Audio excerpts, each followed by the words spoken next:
Hi, my name is Barry Crampton. Today I'm going to show you around our Dacia Duster, then I'll take you for a ride in it, but first I'll tell you a little bit more about it. It's a 1.5 dCi Laureate, 5-door, 2016 on a 65 plate, has done 44,022 miles. Fuel economy, urban 62.3 miles per gallon, extra urban 65.7 miles per gallon, and combined is 64.2 miles per gallon. It has a top speed of 105 miles per hour out of a 108 brake horsepower, 4-cylinder, 8-valve engine. Great thing about this car, road tax is only £30. So whenever we take a car in, we always value it using two systems, CAP and Auto Trader. Auto Trader also give you a desirability number out of 100. This Dacia is 97. I think it's probably the highest one I've seen, and I can understand it. It's a great car. It's not too complicated. It's got everything you need, plenty of room in it, and it's reasonably priced. So anyway, I'll just tell you a bit more about it. Big Dacia grille there on the front. Got front fog lamps. Car's got alloy wheels, multi-spoke alloy wheels. We've got the roof bar carrier system here, the side protectors, the sill protectors.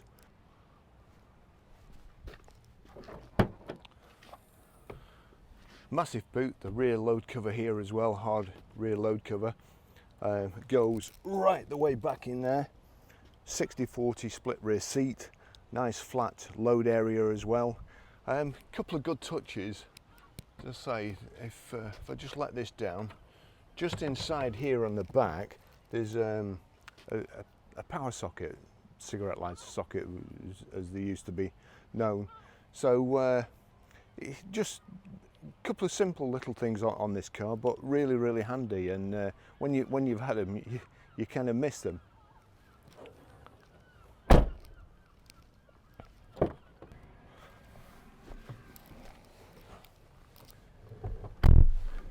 Real practical car, plenty of headroom, nice high back seats. This centre rear headrest is in the down position. It's a different type than the other headrests, but basically it allows you an unobstructed rear view from your mirror, and if you're reversing and turning over your shoulder. So that, if anybody sat in the middle here, there's three inertia reel belts. The third one comes down, you've got to reach back there, and it comes back out of the D pillar and pulls across you. But really nice seat. It's got the overmats on it. It is, as I say, one owner from new, so it's been pretty well looked after, good service history, and a proper kind of I actually wish it had less accessories, less standard equipment. I wish it had wind-up windows and stuff like that, because then it would be the ideal vehicle for most people who just want a car to commute and don't want a fashion accessory and don't want to store themselves problems for the future. I'll just take you for a ride in it.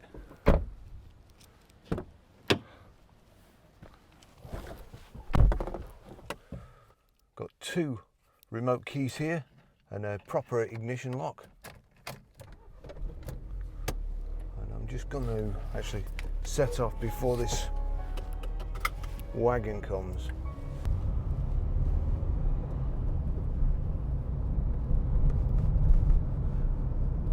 Okay, well these cars started life, the Dacia, as the cheapest car on the market. This is just a reasonably simple car. It's got electric windows, remote central lock-in. It's got Bluetooth hands-free, Bluetooth audio streaming, and cruise control.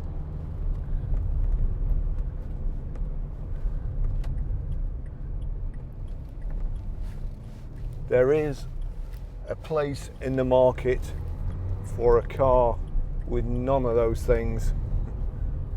Just wind up stuff. But this is, it's nice and comfortable. It's easy to get in. The seats are, it's higher up off the ground, so easy to get in and out of. Nice and comfortable when you get in. It's got this stop start which need to switch off because it's stupid. Well, no, that's eco, that's stop start. So we'll do that. Car's done 44,023 miles.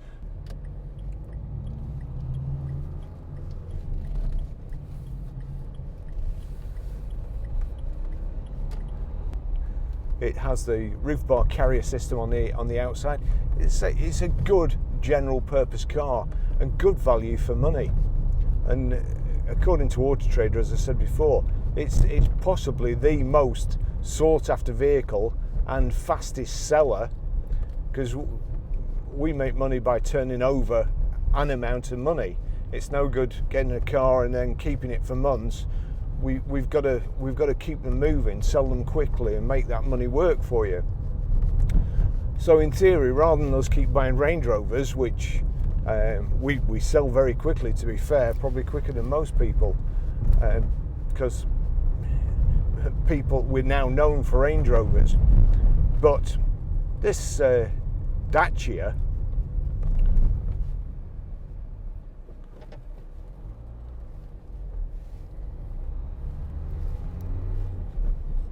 is got good brakes. The aircon's icy cold.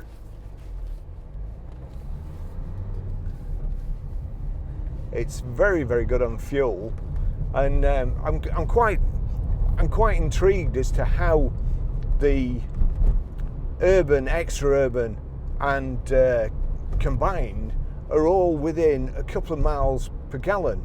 Normally, it's kind of through the gearing, and perhaps the six gears got long legs. You get on the motorway and engine's hardly working, and you know, you get your fuel economy that way. But this, it's as good in town as it is on a dual carriageway as it is on a motorway. So I'm not quite sure how they've pulled that off, but I think it's quite a feat of engineering.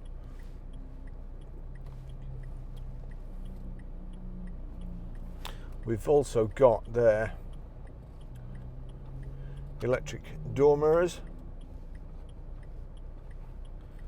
It's got everything you want, everything you could possibly need.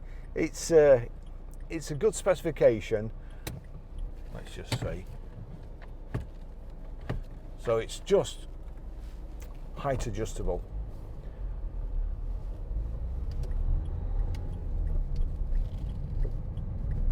Your cruise control switches for setting are on here, but to actually knock it on, that's the switch there, cruise, and that will be speed limiter, yeah. So that's cruise. You're able to start the cruise now. If I just press the plus, it sets us there.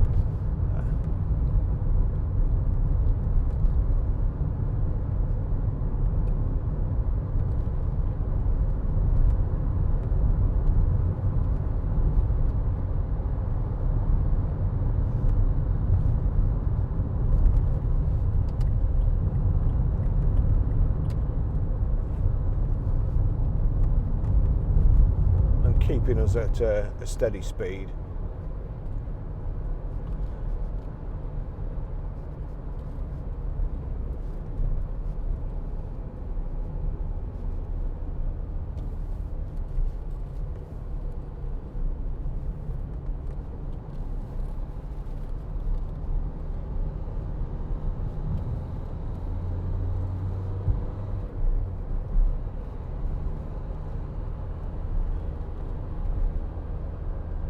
There's no low profile tyres on the vehicle either, so a bit more forgiving to your alloy wheels and your spine when you hit one of the potholes round here. set that cruise again now. 50 miles an hour. Not going up the motorway, but it's nice and quiet. There's a good bit of road here.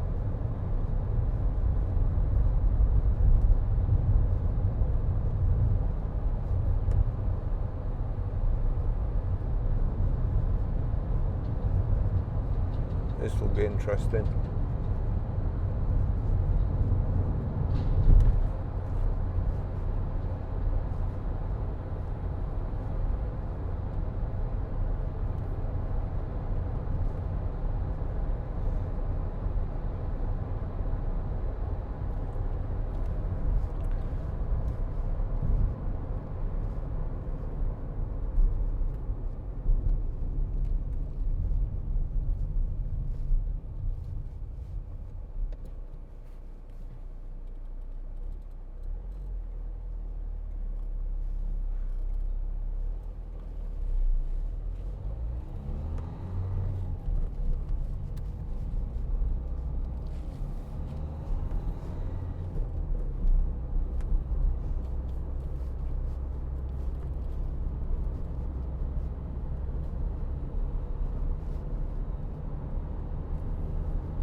The seats are slightly built up, not too much. Again, if they're built up too much, it can be, when you're getting in and out, you can end up scuffing the edge of the seat and wearing the seat out. But it's just enough to hold you in place when you're driving, just sink in a little bit once you've sat in it.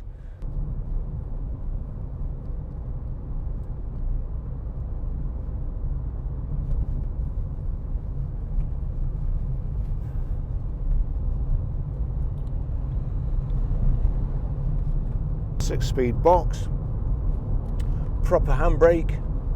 There we go. I'll just switch that on, turn it down.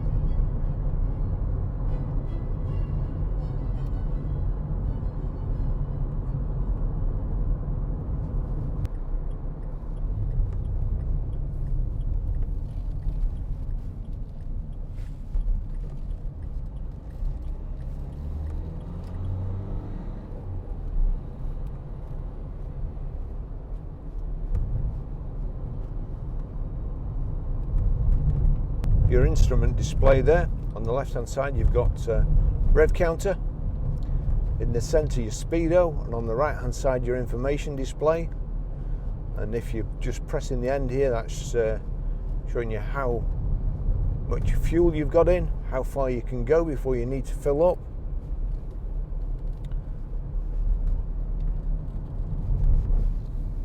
Excellent, just what you want to see when you come round a bend.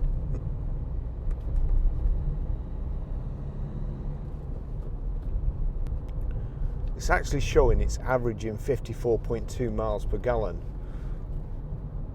Now, it has been ticking over while I've been photographing the vehicle, so that could explain it. But to be honest, I'm very skeptical of these figures. We always quote them.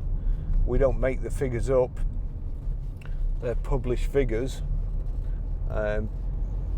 You are going to be very lucky if you can achieve them. I think like the kind of the VW Dieselgate, where they've put a cheat device on to pass the emissions test.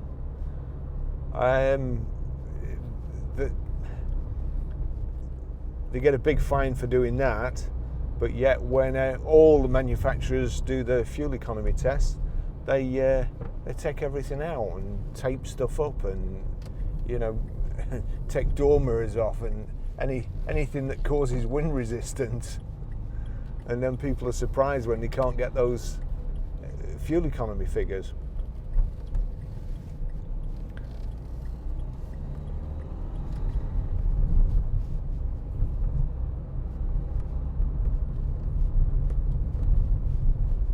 Okay, well, I'm going to finish the test drive there.